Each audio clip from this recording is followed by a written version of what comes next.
The Flow Sports Radio.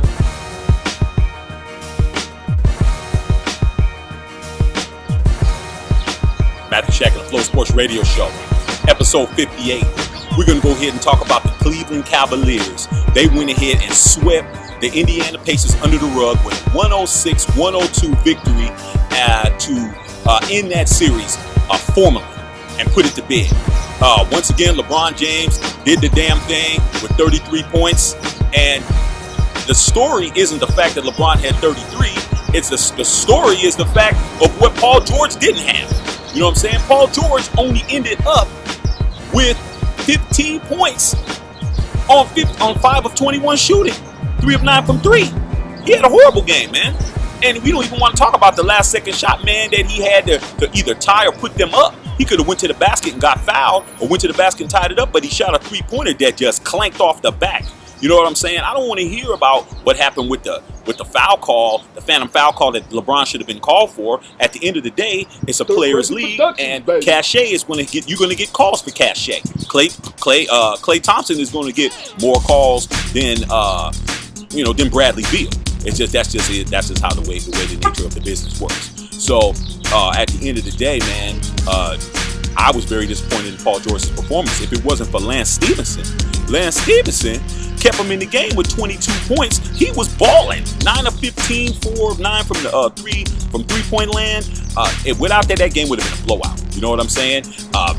Miles Turner had a better game than Paul George. He had 20. Jeff Teague had a better game. He had 15. You know what I'm saying? Thaddeus Young is the only person who he didn't have a better game than Paul George. Paul George talking about how he should get the ball on the last second shot. He needs to get the ball more and this, that, and third. He didn't do himself a good service in regards to him being able to get these max dollars, man. I don't know, man. It's Danny Ainge is starting to look like a genius not trading for him, man. I like PG, man.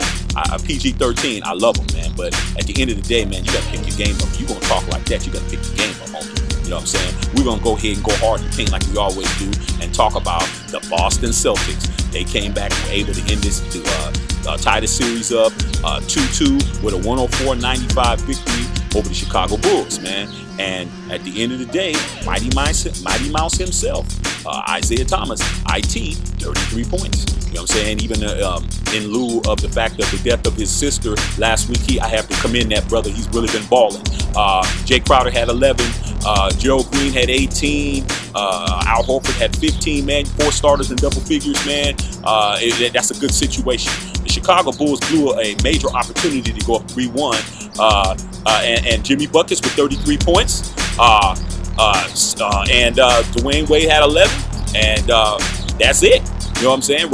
Rajon Rondo's out with a broken thumb. That's it. That's all in regards to that, man. So, you got to take advantage of those opportunities when you have the chance, man. So I think that, Cleveland is sitting in the catbird seat. They're going to get home and chill and wait for this series to be over, man. But this series right here can go 7. They can go 7 easy. We're going to go ahead and go hard and paint like we always do. Next game, we're going to talk about Houston takes a commanding 3-1 lead over the Houston Rockets, 113-109. And once again, I think the OKC, man, just shot themselves in the foot, and it didn't go their way. You know what I'm saying? At the end of the day, you got your homie James Harden had an average game. He had a pedestrian game with 16 points. Trevor Ariza had 14, and they were the only 2 starters in double figures. But the player of the game was Nene. He had 28 points. He shot perfect from the field, 12 of 12 from the field. 28 points, man, coming off the bench. Eric Gordon had 28. Williams had 18, and so did Williams, man. That's where the scoring came from. That bench, man. That bench almost put up 60 points by itself, man. That's what's going down. And in regards to Russell Westbrook does what Westbrook does. He had a triple-double, 35 points, 14 rebounds, 14 assists, but he was 0 for in the third quarter. You know what I'm saying? He was 0 for 6. He didn't score any points, man. Come on, man. You shoot as much as you do. You shoot 28 times in the game, man. You got to make a basket in the third quarter. It's just how it has to go. You know what I'm saying? Williams had 18. Roberson had 13. Oladipo had 15. Grant came off the bench, had 10. So what, man? You know what I'm saying? You got to do better than that, Russell. You know what I'm saying? You have to score in the third quarter. You have to score points, man. That's where the problem lies. You know what I'm saying? Because in the fourth quarter, all you did was shoot, and it didn't help y'all. So, I don't know, man. You tell me, but I'll tell you what I saw. we're going to go ahead and go hard in the paint like we always do. The Golden State Warriors, they go ahead and pretty much on the cusp of winning this series. They're up 3-0. They win 119-113.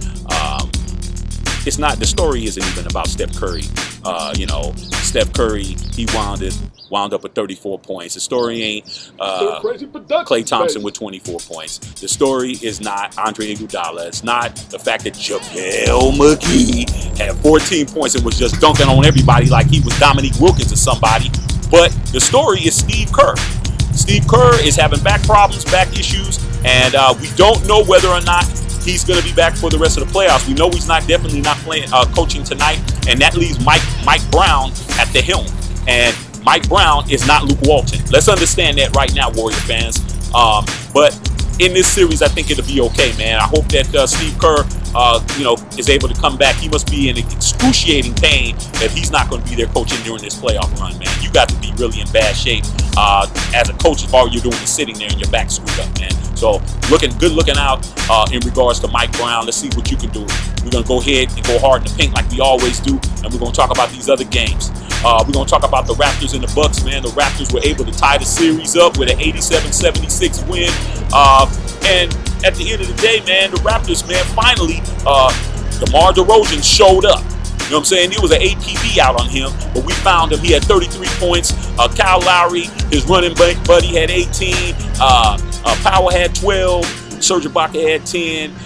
And they did what they needed to do. But I see this series going 7 games. You know what I'm saying? The Greek Freak had 14. Snell had 19. Middleton had 10.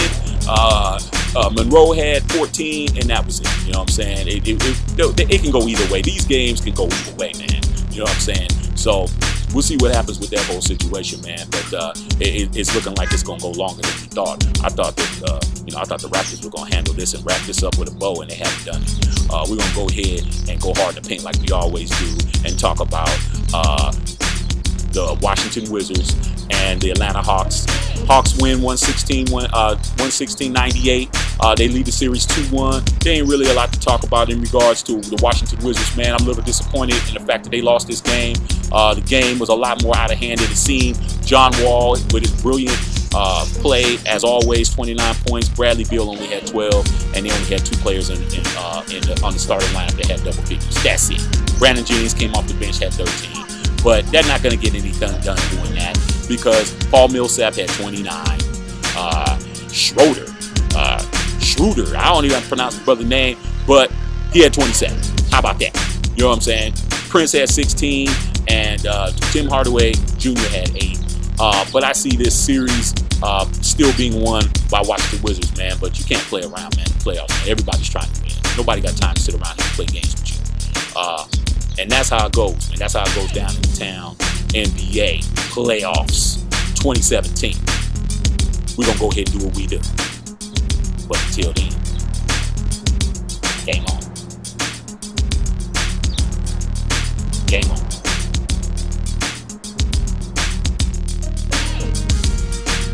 Stir Crazy Productions, baby.